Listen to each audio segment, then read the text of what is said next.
नमस्कार दोस्तों, क्या हमारा देश तानाशाही की ओर गिरता जा रहा है? एक महीने पहले ये सवाल जब मैंने आप लोगों से पूछा था, जाहिर सी बात है बहुत से लोगों को शॉकिंग लगा था। लेकिन किसी भी सच्चे देशभक्त के लिए जो सही मायनों में देश की परवाह करता है, उसके लिए सवाल बहुत जरूरी है। कुछ लोगों को डाउट हुआ था कि क्या सही में ऐसा हो रहा है या नहीं हो रहा, लेकिन पिछले एक महीने में जो कुछ हुआ है देश में, उसे देखकर तो यकीनन आपकी आंखें खुल जानी चाहिए। दिल्ली के चीफ मिनिस्टर अरविंद केजरीवाल को बिना मनी ट्रेल और बिना कन्विक्शन के अरेस्ट कर लिया गया। 3 में से 2 इलेक्शन कमिश्नर्स को प्रधानमंत्री मोदी की मर्जी के अनुसार अपॉइंट किया गया। इलेक्टोरल बॉन्ड्स, इतिहास के सबसे बड़े घोटाले की खबरों को टीवी चैनलों से और अखबारों से गायब कर दिया गया। देश की सबसे बड़ी ऑपोजिशन पार्टी कांग्रेस कह रही है कि उनके बैंक अकाउंट्स को फ्रीज किया जा चुका है, वो कैंपेन नहीं कर पा रहे। सालों पुराने केसेस को लेकर इलेक्शन से एकदम पहले इनकम टैक्स डिपार्टमेंट ने इन पर 1700 करोड़ का फाइन लगा दिया। रिपोर्ट किया जा रहा है कि कम्युनिस्ट पार्टी पर भी 11 करोड़ का फाइन लगा दिया।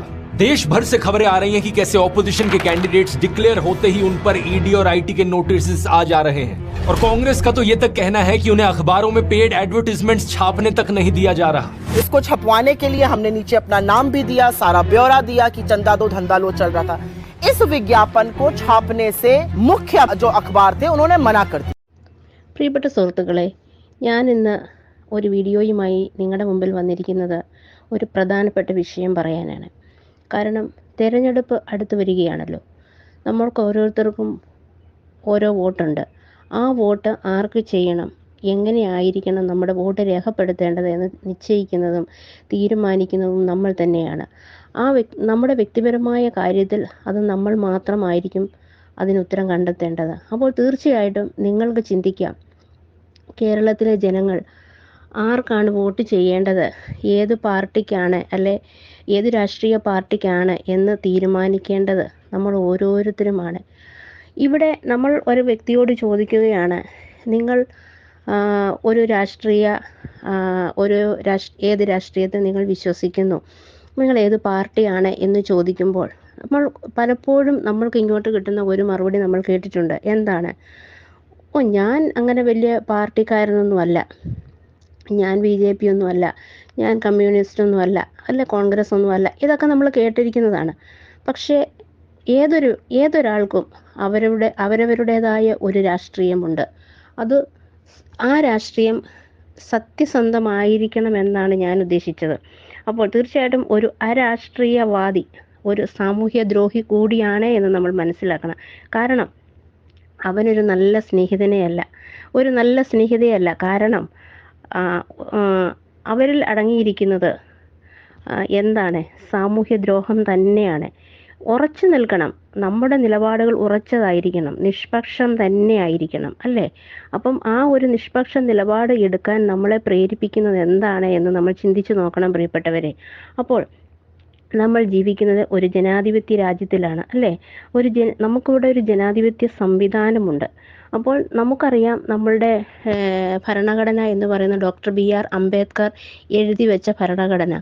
ഇന്ന് ആ ഭരണഘടനയിൽ എന്തെല്ലാം ഭേദഗതികൾ വരുത്തുന്നു. അപ്പോൾ ഇവിടെ ഒരു ഏകാധിപത്യ രാജ്യമാണോ, ഏകാധിപതിയാണോ ഭരിക്കുന്നത്, അല്ലെങ്കിൽ ഭരിക്കപ്പെടേണ്ടത് എന്നൊക്കെ നമ്മൾ ചിന്തിക്കേണ്ടിയിരിക്കുന്നു, അല്ലേ? അപ്പോൾ തീർച്ചയായിട്ടും ഞാൻ ഇന്നിവിടെ ഒരാളെ പരിചയപ്പെടുത്തുവാൻ ആഗ്രഹിക്കുന്നു. കാരണം നമ്മൾ ഓരോരുത്തരും, കേരളത്തിലെ ഓരോ വ്യക്തികളും, ഓരോ വോട്ടർമാരും അറിഞ്ഞിരിക്കേണ്ട ഒരാളെ പറ്റി പറയാനാണ്. നിങ്ങളിൽ പലരും ഈ വീഡിയോകൾ ഉണ്ടാവായിരിക്കാം. പക്ഷേ ഞാനിത് താമസിച്ചാണ് കണ്ടെത്തിയത്. അപ്പോൾ അതുകൊണ്ട് തീർച്ചയായിട്ടും ഇത് മറ്റുള്ള ജനങ്ങളിലേക്ക് എത്തുവാൻ വേണ്ടിയാണ് ഞാൻ ഈ വീഡിയോയുമായി വന്നിരിക്കുന്നത്.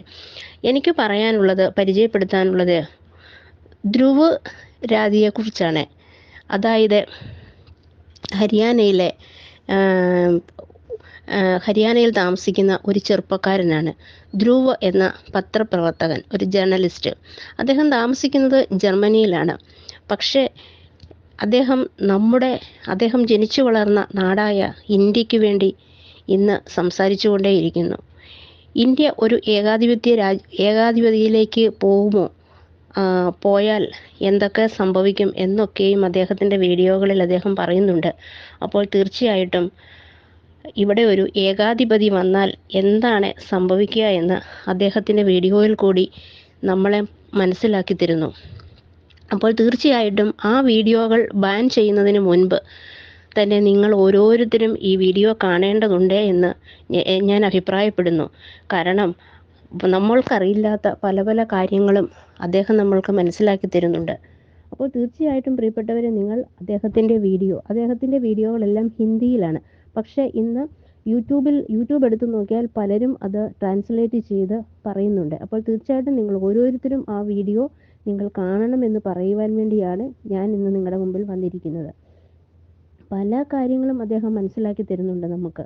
അപ്പോൾ തീർച്ചയായിട്ടും നിങ്ങളെല്ലാവരും അത് കാണണം. നമ്മുടെ രാജ്യം ഏകാധിപത്യത്തിലേക്ക് പോവുകയാണോ? അദ്ദേഹം പല കാര്യങ്ങൾ നമുക്ക് വെളിവാക്കി തരുന്നു. അദ്ദേഹം പറയുന്ന കാര്യങ്ങളൊക്കെ കേട്ടപ്പോൾ സത്യത്തിൽ ഞാൻ ഞെട്ടിപ്പോയി. നമുക്കറിയാം, ഇപ്പോൾ നമ്മൾ അവസാനമായി ഈ തെരഞ്ഞെടുപ്പിൻ്റെ സമയത്ത് നമ്മൾ കണ്ടു ഡൽഹി മുഖ്യമന്ത്രി കേജ്രിവാളിനെ അറസ്റ്റ് ചെയ്ത് അതുമായി ബന്ധപ്പെട്ട സംഭവങ്ങൾ അല്ലേ? യഥാർത്ഥത്തിൽ അദ്ദേഹം പറഞ്ഞപ്പോഴാണ് ആ സംഭവങ്ങളെ പറ്റിയൊക്കെ ഞാൻ അറിയുന്നത്. ഇതാണ് യഥാർത്ഥത്തിൽ നടന്നത്. അദ്ദേഹം ചെയ്ത തെറ്റെന്താണ് നിങ്ങൾക്കറിയാമോ? സത്യത്തിൽ അദ്ദേഹം തെറ്റുകാരനാണോ? EDയുടെ അന്വേഷണങ്ങൾ നമ്മൾക്കറിയാം, എന്തെല്ലാം പ്രശ്നങ്ങൾ അതുമൂലം ഉണ്ടായിരിക്കുന്നു അല്ലേ? അദ്ദേഹത്തെ അറസ്റ്റ് ചെയ്തിരിക്കുന്നു. നമുക്കറിയാം, ഈ സ്വതന്ത്ര ഇന്ത്യയിൽ ആദ്യമായിട്ടാണ് അധികാരത്തിലിരിക്കുന്ന ഒരു മുഖ്യമന്ത്രിയെ യാതൊരുവിധ കുറ്റവുമില്ലാതെ അറസ്റ്റ് ചെയ്ത് ജയിലിലിട്ടിരിക്കുന്നത്. ഇത് ന്യായമാണോ? നിങ്ങൾ ചിന്തിക്കണം പ്രിയപ്പെട്ടവരെ.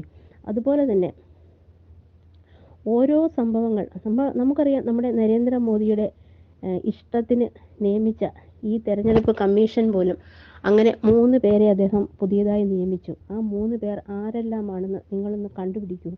അങ്ങനെ ഇലക്ട്രൽ ബോണ്ടുമായി ബന്ധപ്പെട്ട എല്ലാ വാർത്തകളും മാധ്യമങ്ങളിൽ നിന്നും ഇപ്പോൾ അപ്രത്യക്ഷമായി കൊണ്ടിരിക്കുന്നു പ്രിയപ്പെട്ടവരെ. അപ്പോൾ തീർച്ചയായിട്ടും നമ്മൾ പല കാര്യങ്ങളും അറിയണം. ഈ തെരഞ്ഞെടുപ്പുമായി ബന്ധപ്പെട്ട് ഇലക്ട്രൽ ബോണ്ട് അങ്ങനെ ഓരോ കാര്യങ്ങളും നമ്മൾ അറിയാതെ പോകരുത്.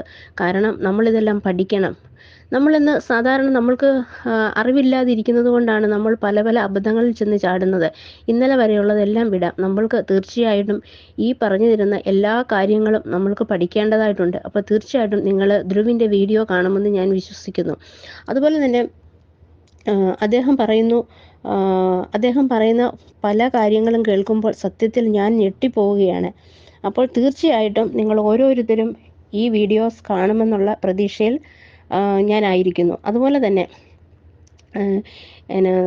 നമുക്ക് ഒരു കാര്യം മനസ്സിലാക്കാം. ഇന്ന് നമ്മുടെ കേന്ദ്ര ഭരണം ഓരോ കാര്യങ്ങളും നിർത്തിവെച്ചിരിക്കുകയാണ്. കാരണം ഇന്ന് സമൂഹത്തിൽ നടക്കുന്ന ഓരോ കാര്യങ്ങളും അഴിമതികളും അക്രമങ്ങളും ഒക്കെ പിന്തുടരുന്ന ഈ കാലഘട്ടത്തിൽ നമുക്കറിയാം, ഇനി മുതൽ ഈ സോഷ്യൽ മീഡിയ പോലും, അതായത് ഫേസ്ബുക്ക്, വാട്സപ്പ്, ഇതൊന്നും ഇനി ഉണ്ടാകുമെന്ന് സംശയമാണ്. കാരണം അവർ ആഗ്രഹിക്കുന്ന കാര്യങ്ങൾ അപ്പം തന്നെ അവർ നടത്തിക്കൊണ്ടിരിക്കുകയാണ്. അപ്പോൾ തീർച്ചയായിട്ടും ഈ ധ്രുവിൻ്റെ വീഡിയോസ് ബാൻ ചെയ്യുന്നതിന് മുമ്പായിട്ട് പ്രിയപ്പെട്ടവരെ നിങ്ങളിത് കാണണം. അപ്പോൾ തീർച്ചയായിട്ടും ഈ ഇലക്ട്രൽ ബോണ്ടുമായിട്ട് നടക്കുന്ന എല്ലാ കാര്യങ്ങളും നിങ്ങൾ കാണേണ്ടതുണ്ട്. അപ്പോൾ ഒരിക്കൽ കൂടി ഞാൻ പറയാം, ഇന്ന് ഓരോ പാർട്ടികളും പരസ്പരം പൂരകങ്ങളായി പ്രവർത്തിക്കുമ്പോൾ നമ്മൾ ആർക്ക് നമ്മുടെ വിലയേറിയ വോട്ട് കൊടുക്കണമെന്ന് തീരുമാനിക്കേണ്ടത് നമ്മൾ തന്നെയാണ്. അപ്പോൾ ഇന്ന് നിങ്ങളൊന്ന് ചിന്തിച്ചു നോക്കുക. നമുക്ക് ദൂരോട്ടൊന്നും പോകേണ്ട ആവശ്യമില്ല. നമ്മുടെ കേരളത്തിൽ തന്നെ നമുക്ക് നോക്കാം. നമ്മുടെ സംസ്ഥാനം ഭരിക്കുന്ന മുഖ്യമന്ത്രി പിണറായി വിജയനും അദ്ദേഹത്തിൻ്റെ മകൾ വീണ വിജയനും എന്തെല്ലാം അഴിമതികൾ നടത്തി. ഇതിന് എന്തെങ്കിലും ഇന്ന് വരെ ഒരു അറസ്റ്റ് ചെയ്യുകയോ അല്ലെങ്കിൽ ഇതിന് ചോദ്യം ചെയ്യാൻ വിളിക്കുകയോ ED വന്ന് ബന്ധപ്പെട്ട് ഉള്ള എന്തെങ്കിലും ഒരു മാറ്റർ നമ്മൾ കണ്ടോ? ഇങ്ങനൊരു വാർത്ത നമ്മൾ കേട്ടോ? ഇല്ല. അപ്പോൾ ഇതിനെല്ലാം ഫുൾ സപ്പോർട്ടും താങ്ങി നിർത്തുകയും ചെയ്യുന്നത് എന്താണ്? ആരാണ്? ശ്രീ നരേന്ദ്രമോദിയും സർക്കാരുമാണ് എന്ന് നമുക്ക് തീർച്ചയായിട്ടും ചിന്തിക്കാം. അല്ലെ, എപ്പോഴേ അറസ്റ്റ് ചെയ്യേണ്ടതാണ്. അപ്പോൾ തീർച്ചയായിട്ടും നമ്മളിവിടെ ജീവിക്കുമ്പോൾ, നമ്മളിവിടെ ഇങ്ങനെ ആയിരിക്കുന്ന അവസ്ഥയിൽ നമ്മൾക്ക് സംരക്ഷണം തരേണ്ട ഈ ഭരണകർത്താക്കൾ പോലും നമ്മളെ ഇങ്ങനെ ഇതുപോലെ ഉള്ള അഴിമതികൾ കാണിച്ചുകൊണ്ടിരിക്കുമ്പോൾ തീർച്ചയായിട്ടും നമ്മുടെ വിലയേറിയ വോട്ട് ആർക്കായിരിക്കണമെന്ന് നമ്മൾ ചിന്തിക്കണം പ്രിയപ്പെട്ടവരെ. അതുപോലെ തന്നെ നമ്മുടെ പൊതുമുതൽ അഴിമതി നടത്തുന്നവർ ആരാണ്? ഇവരൊക്കെ ആരാണ്? ഇതൊക്കെ കണ്ടുപിടിക്കേണ്ടതായിട്ടുണ്ട്. അപ്പോൾ തീർച്ചയായിട്ടും നമ്മൾ ഓരോരുത്തരും നമ്മൾ പ്രതികരിക്കണം. അപ്പം ഈ സത്യങ്ങൾ നമ്മളോട് വിളിച്ചു പറയുന്ന, ഈ ലോകത്തോട് വിളിച്ചു പറയുന്ന നമ്മുടെ ഈ ധ്രുവിനും എല്ലാവിധ വിജയാശംസകളും ഞാൻ നേരുന്നു. അതുപോലെ തന്നെ ധ്രുവിൻ്റെ വീഡിയോസ് ഒരിക്കൽ കൂടി നിങ്ങൾ ഓരോരുത്തരും കാണണമെന്നും ഞാൻ ആവശ്യപ്പെടുന്നു. തീർച്ചയായിട്ടും ഇങ്ങനെ ഒരു വീഡിയോ, ഇതുപോലെ ധ്രുവിൻ്റെ വീഡിയോ ട്രാൻസ്ലേറ്റ് ചെയ്ത് ആരെങ്കിലും കാണണമെന്ന് ആരെങ്കിലും ആഗ്രഹിക്കുന്നുണ്ടെങ്കിൽ അങ്ങനെയും ഞാൻ ചെയ്യാം. തീർച്ചയായിട്ടും നിങ്ങൾ ധ്രുവിൻ്റെ വീഡിയോസ് കണ്ട് അതിന് ഒരഭിപ്രായം പറയണം. നിങ്ങൾ 100 പേർക്കെങ്കിലും ഷെയർ ചെയ്ത് കൊടുക്കണമെന്നാണ് ധ്രുവ ആവശ്യപ്പെടുന്നത്. ഈ ചെറുപ്പക്കാരൻ പറയുന്ന കാര്യങ്ങൾ സത്യങ്ങൾ മാത്രമാണ് എന്ന തിരിച്ചറിവ് നമുക്ക് ഓരോരുത്തർക്കും ഉണ്ടാകണം പ്രിയപ്പെട്ടവരെ. അതിനായി നമ്മൾക്കും ധ്രുവിനൊപ്പം മുന്നോട്ട് മുന്നേറാം. ഒരിക്കൽ കൂടി ഈ ധ്രുവിൻ്റെ വീഡിയോ അവസാനിപ്പിക്കുന്ന സമയത്ത് ധ്രുവ് പറയുന്നത് ഇപ്രകാരമാണ്: ഇൻക്ലാബ് സിന്ദാബാദ്. അന്ന് പറഞ്ഞതുപോലെ നമ്മൾക്ക് ഓരോരുത്തർക്കും ഒരു ജയാളിയായി മുന്നേറാം.